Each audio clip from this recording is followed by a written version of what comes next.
आठवड्यात फक्त 4 दिवस काम आणि 3 दिवस सुट्टी. होय, राज्य सरकार लवकरच असा मोठा निर्णय लागू करू शकते. कामगार संहितेत मोठे बदल होणार आहेत आणि याचा परिणाम लाखो कर्मचाऱ्यांवर होणार आहे. नमस्कार मित्रांनो, तुम्ही पाहत असाल आपलं चॅनल. आज आपण जाणून घेणार आहोत की नवीन कामगार संहिता काय आहे, 48 तास काम आणि 3 दिवस सुट्टी हा नेमका नियम काय आहे आणि याचा फायदा किंवा तोटा हा कोणाला होणार.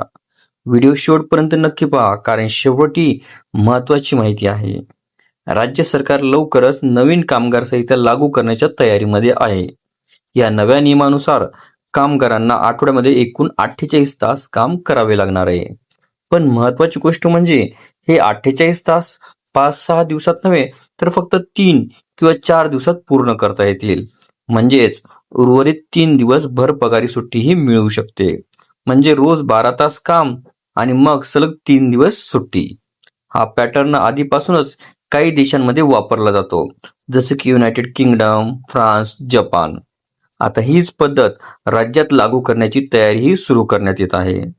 आठवड्याची कामाची मर्यादा ही 48 तासच राहणार आहे. वेतन वेळेवर न दिल्यास मालकांवर 50,000 रुपयांपर्यंतचा दंड लागू होऊ शकतो. महिलांना रात्रपाळीमध्ये काम करण्याची मुभा असणार आहे.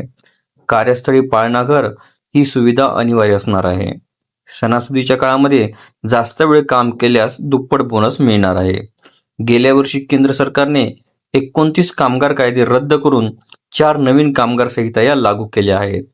राज्य सरकार त्या संहितेस आवश्यक बदल करून राज्यात अंमलबजावणी करणार आहे.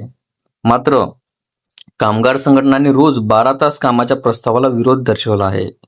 त्यांच्या मते जास्त तास काम केल्याने मानसिक आणि शारीरिक ताण वाढू शकतो. तर काही जण म्हणतात सलग 3 दिवस सुट्टी मिळणे हा मोठा फायदा ठरू शकतो. तुम्हाला काय वाटतं? 4 दिवस 12 तास काम चालेल का, की 8 तासच योग्य आहे? तुमचं मत हे कमेंट्समध्ये नक्की सांगा. ही माहिती उपयुक्त वाटली तर व्हिडिओला लाईक करा आणि अशाच सरकारी अपडेटसाठी चॅनलला सबस्क्राईब करा. धन्यवाद. पुढच्या अपडेटमध्ये लवकरच भेटूया.